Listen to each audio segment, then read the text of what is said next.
Assalamualaikum warahmatullahi wabarakatuh.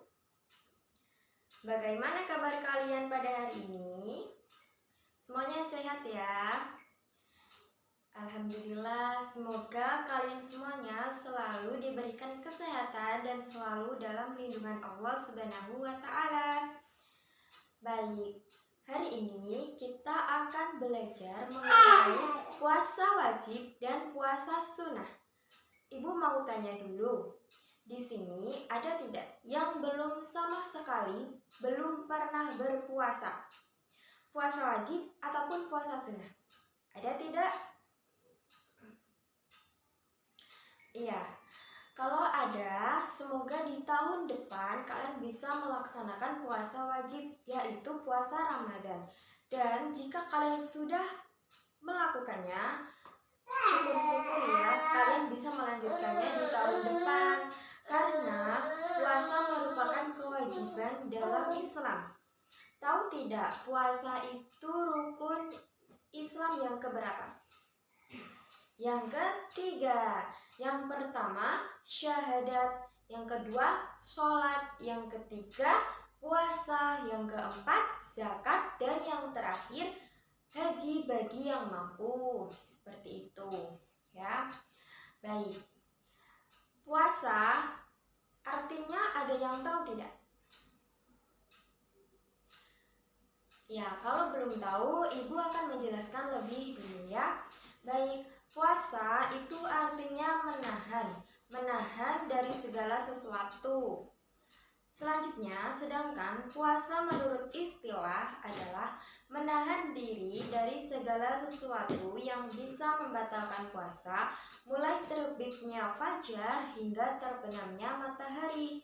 Jadi, seharian full selama siang hari kita itu harus menahan diri dari segala sesuatu, entah itu makanan atau perbuatan yang bisa menarik kita ke dalam sesuatu yang sifatnya dosa, seperti itu. Itu adalah pengertian puasa.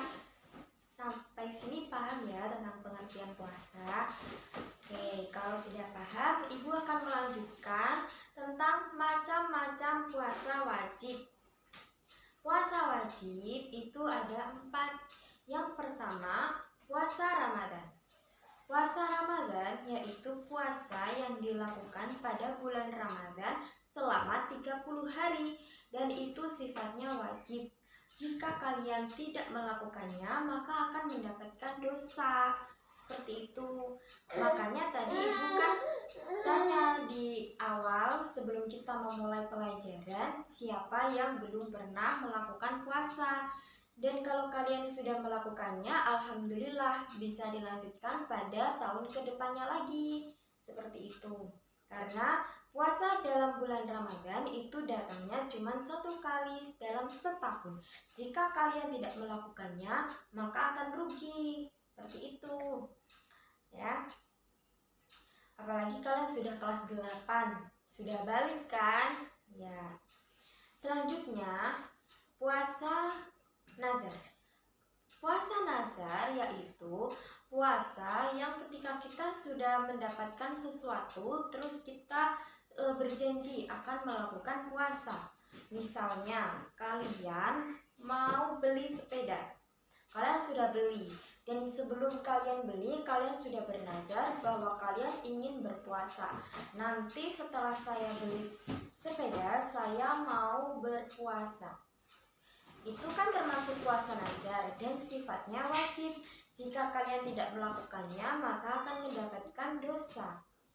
Nah, itu adalah puasa nazar. Sampai sini paham ya? Puasa Ramadan dan puasa nazar.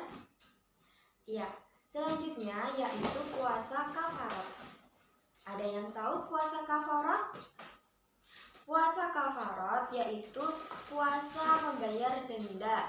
Jadi kalian jika melakukan sesuatu yang hukumnya melanggar dan harus membayar denda, maka kalian harus berpuasa. Itu adalah puasa kafarat. Yang terakhir yaitu puasa qadha. Ada yang tahu tidak pengertian dari puasa qadha? Puasa qadha sejadi seperti ini.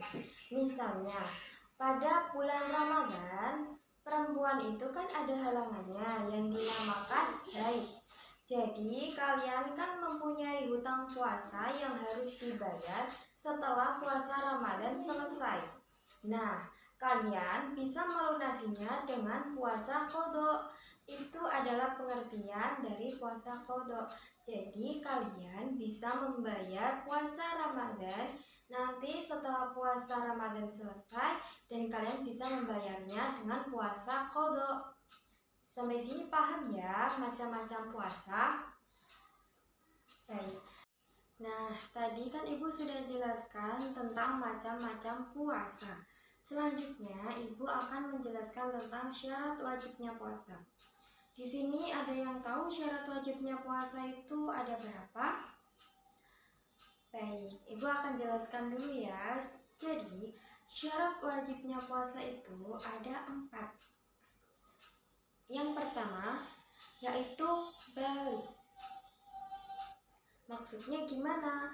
Jadi, ketika kalian sudah memasuki balik, kalian wajib untuk melakukan puasa. Karena itu merupakan syarat wajibnya puasa. Jika tidak melakukan puasa bagaimana? Ya kalian akan mendapatkan dosa karena puasa merupakan kewajiban dalam rukun Islam. Jadi kalian wajib melakukan puasa jika kalian sudah balik. Yang kedua yaitu berakal. Berakal di sini maksudnya itu adalah berakal lahir dan batinnya. Artinya dia itu sehat. Dia tidak dalam keadaan gila atau dalam keadaan sakit parah atau dalam keadaan hilang ingatan atau dikatakan amnesia. Yang ketiga yaitu tidak dalam berpergian, artinya orang tersebut berada di kampungnya. Yang terakhir yaitu kuat. Kuat di sini dalam arti kuat berpuasa selama seharian full, selama siang hari, mulai terbitnya fajar hingga terbenamnya matahari. Nah, itu merupakan syarat wajibnya puasa. Yang selanjutnya yaitu mengenai syarat sahnya puasa. Syarat sahnya puasa di sini itu juga ada 4. Yang pertama, Islam. Jadi, orang yang melakukan puasa wajib itu harus beragama Islam. Jika tidak, ya puasanya tidak akan diterima karena bukan kategori dari orang Islam. Nah, yang kedua yaitu suci dari haid, nifas, dan wiladah. Yang perempuan terutama, kan sudah saya katakan tadi bahwa dalam melakukan berpuasa itu harus suci, harus dalam tidak keadaan haid. Kalau haid bagaimana? Ya nanti kalian harus membayar hutang puasa saat puasa Ramadan telah selesai, yang dinamakan puasa qadha. Tadi Ibu sudah jelaskan kan? Nah, baik nifas pun juga sama, wiladah pun juga sama. Terus selanjutnya yaitu tamyiz. Tamyiz di sini itu bisa membedakan baik dan buruknya. Entah itu baik dan buruknya segala sesuatu perbuatan. Ya. Yang terakhir dari syarat sahnya puasa yaitu berpuasa pada waktunya, bukan pada waktu yang terlarang. Misalnya bulan puasa pada bulan Ramadan. Nah, tapi dilakukannya pada bulan Muharram. Bagaimana? Ya tidak sah puasanya karena bukan pada bulannya. Nah, seperti itu. Sampai sini paham ya tentang syarat sahnya puasa? Baik, Ibu akan melanjutkan dalam rukun puasa. Rukun puasa itu ada 2. Yang pertama, niat. Niat puasa Ramadan sudah pada hafal kan? Ibu yakin di kelas ini pasti sudah pada hafal karena kalian sudah pernah melakukan puasa Ramadan. Gimana kalau kita baca bersama-sama niatnya puasa Ramadan? Boleh ya? Ya,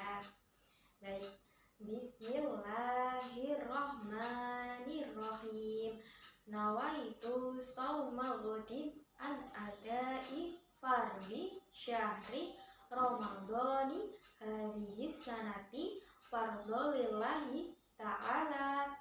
Itu adalah niat puasa Ramadan. Nah, rukun puasa yang kedua apa? Rukun puasa yang kedua meninggalkan sesuatu yang dapat membatalkan puasa. Nah, apa saja? Nah, nanti Ibu jelaskan di bawahnya ya.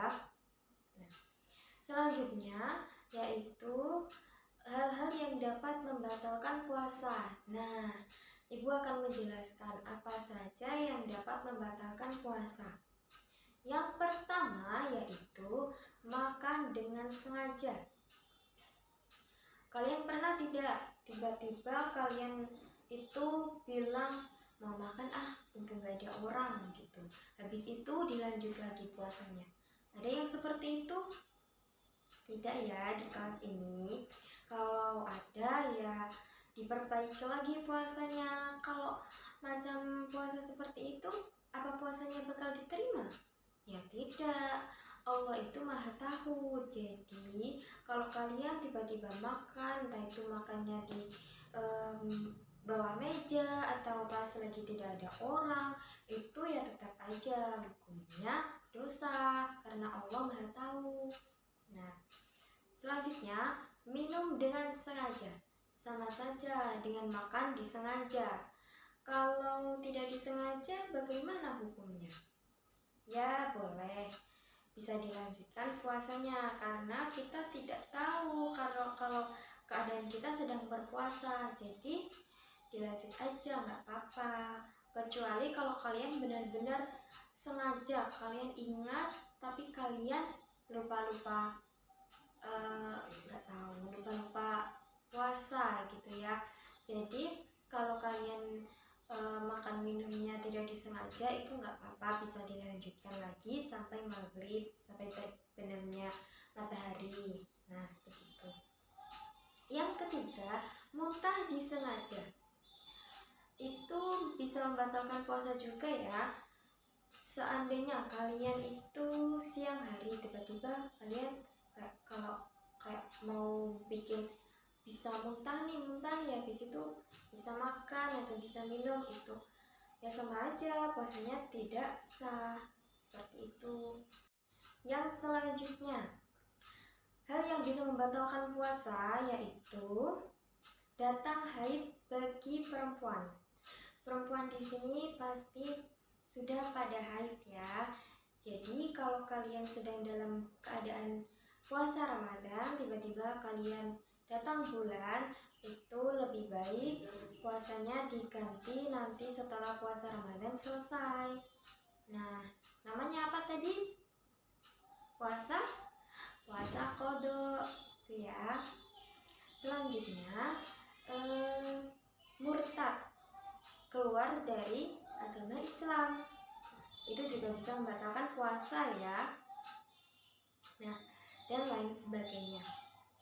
Selanjutnya, orang yang boleh tidak berpuasa. Ada yang tahu tidak apa saja sih? Yang pertama, orang yang boleh tidak berpuasa itu orang yang sedang sakit parah. Karena kalau dia berpuasa nanti malah sakitnya akan tambah parah. Jadi dia boleh tidak berpuasa, tapi harus membayar hutang puasa. Gitu ya. Terus selanjutnya yaitu orang yang sedang berpergian kurang lebih 80 km. Dia boleh menepi dan boleh berbuka puasa. Tapi juga harus dibayar setelah puasa Ramadan selesai. Seperti itu.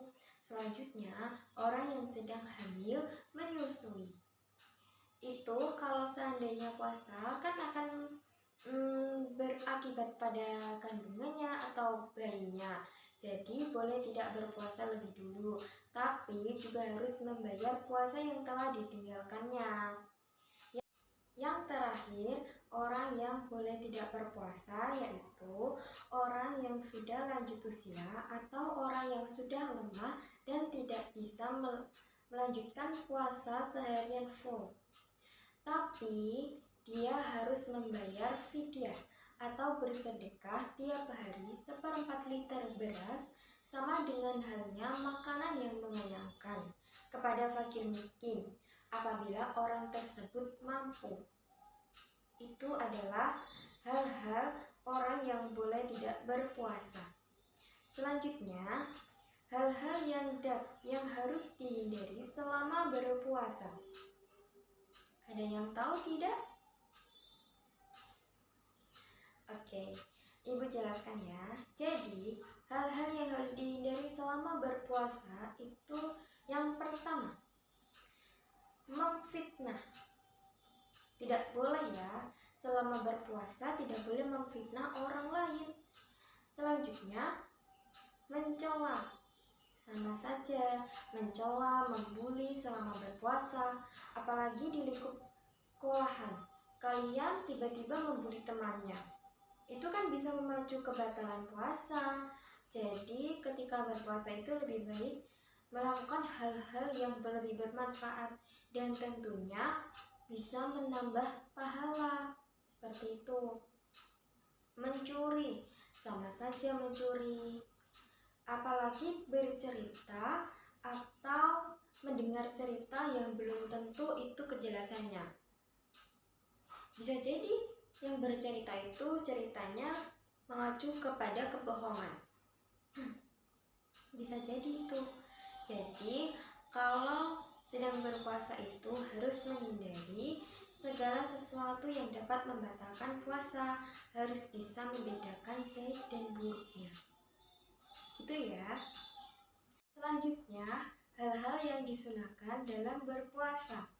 Di sini ada yang tahu sunnah dalam berpuasa apa saja? Baik, Ibu jelaskan dulu ya. Sunnah dalam berpuasa yang pertama yaitu menyegerakan untuk berbuka puasa apabila matahari telah dinyatakan terbenam. Jadi, ketika matahari sudah terbenam, kita harus menyegerakan untuk berbuka puasa. Itu merupakan sunnah dalam berpuasa. Yang kedua yaitu membaca doa berbuka puasa. Jadi ketika kita berbuka puasa, alangkah baiknya kita membaca doanya terlebih dahulu. Di kelas ini sudah pada hafal doa berbuka puasa? Bagaimana kalau kita praktek membaca doa bersama-sama, doanya berbuka puasa? Bisa ya? Baik. Bismillahirrohmanirrohim. Allahumma lakasumtu wa bika amantu wa ala rizkika aftartu birahmatika ya arhamar rahimin. Amin. Itu adalah doanya berbuka puasa. Selanjutnya, berbuka dengan yang manis seperti kurma. Jadi ketika kita berbuka puasa, alangkah baiknya kita berbuka dengan yang manis-manis lebih dulu. Misalnya kurma. Kurma merupakan sunnahnya Nabi Muhammad pada saat itu. Pada saat itu Nabi Muhammad sebelum memakan makanan yang lain, Nabi Muhammad mengutamakan untuk berbuka menggunakan kurma atau air putih. Itu merupakan sunnahnya dalam berpuasa. Terus ada yang lain sunnahnya dalam berpuasa, ada yang tahu? Iya, sunnahnya dalam berpuasa yang lain itu mengamalkan kebaikan. Misalnya kita bersedekah kepada orang lain dalam menjalankan puasa. Ketika berpuasa kita bersedekah, itu merupakan sunnahnya dalam berpuasa. Terus memberi makan kepada orang yang sedang berpuasa, itu merupakan sunnahnya dalam berpuasa juga. Terus membaca Al-Quran. Biasanya ketika dalam berpuasa Ramadan, kalian sering mendengar orang yang sedang tadarus di masjid atau di musola kan? Nah, itu supaya mendapatkan pahala. Selain itu juga menjalankan sunnahnya dalam berpuasa. Nah, itu merupakan sunnah dalam berpuasa. Sampai sini paham sunnahnya dalam berpuasa? Paham ya? Baik, Ibu lanjutkan.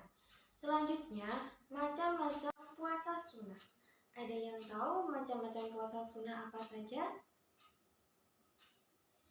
Baik, Ibu jelaskan dulu ya. Macam-macam puasa sunnah yang pertama yaitu puasa Senin Kamis.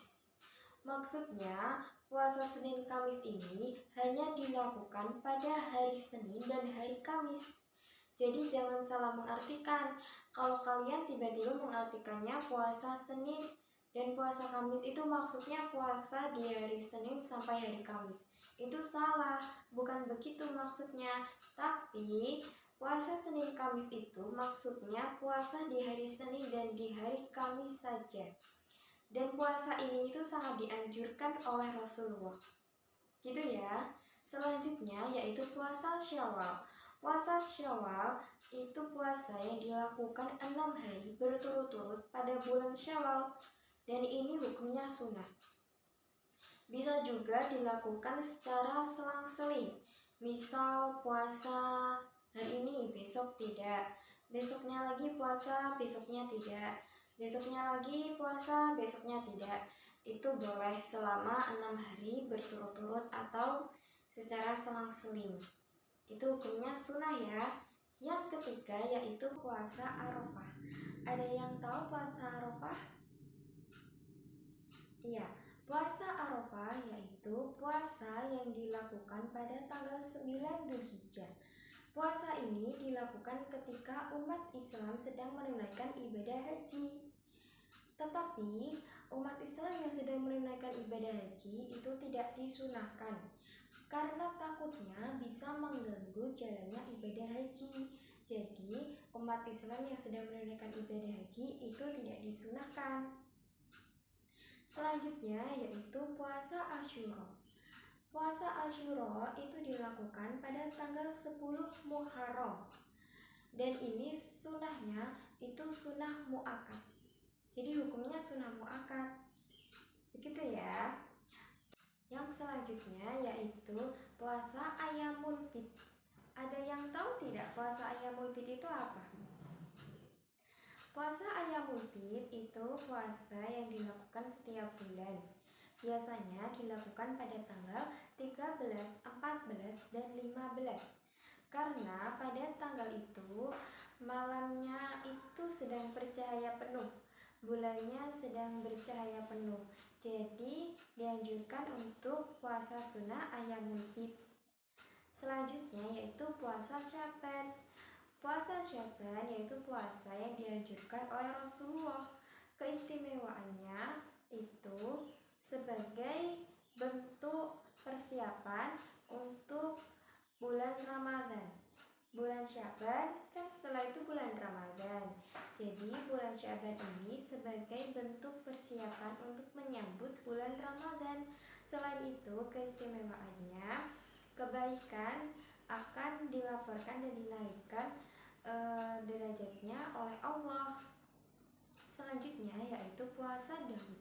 Puasa Daud yaitu puasa yang dilakukan secara selang-seling. Biasanya misal Senin puasa, Selasa tidak, Rabu puasa, Kamis tidak, Jumat puasa, Sabtu tidak, dan Minggu puasa. Seterusnya seperti itu. Itu yang dinamakan puasa Daud. Sampai sini paham tentang macam-macam puasa sunnah? Baik, kita lanjutkan ya, yaitu hikmah dari berpuasa. Ada yang tahu hikmah dari berpuasa? Yang jelas itu bisa menambahkan pahala.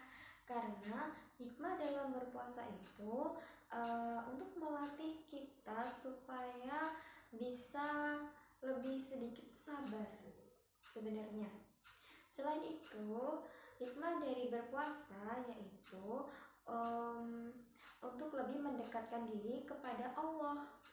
Terus hikmah dalam berpuasa yaitu dengan menjalankan puasa, maka segala perbuatan, segala sesuatu yang telah diperbuat itu akan diampuni dosa-dosa yang telah lalu. Nah, itu adalah hikmah berpuasa. Sampai sini materinya sudah paham tentang puasa wajib dan puasa sunnah?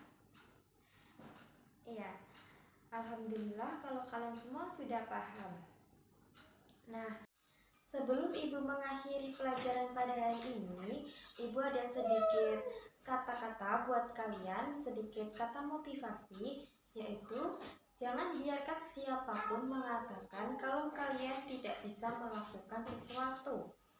Jika kalian menginginkan, teruslah bermimpi, teruslah kejar dan raih. Pendidikan memang berawal dengan kepahitan, tapi akan berujung dengan manis. Itu adalah sedikit kata motivasi buat kalian. Semoga bisa sedikit membangkitkan semangat belajar kalian semuanya ya. Mungkin itu yang bisa Ibu sampaikan untuk hari ini. Bila ada kata yang kurang berkenan, Ibu minta maaf. Dan semoga pembelajaran pada hari ini bisa bermanfaat buat kalian semuanya ya. Wabillahi taufiq wal hidayah. Wassalamualaikum warahmatullahi wabarakatuh.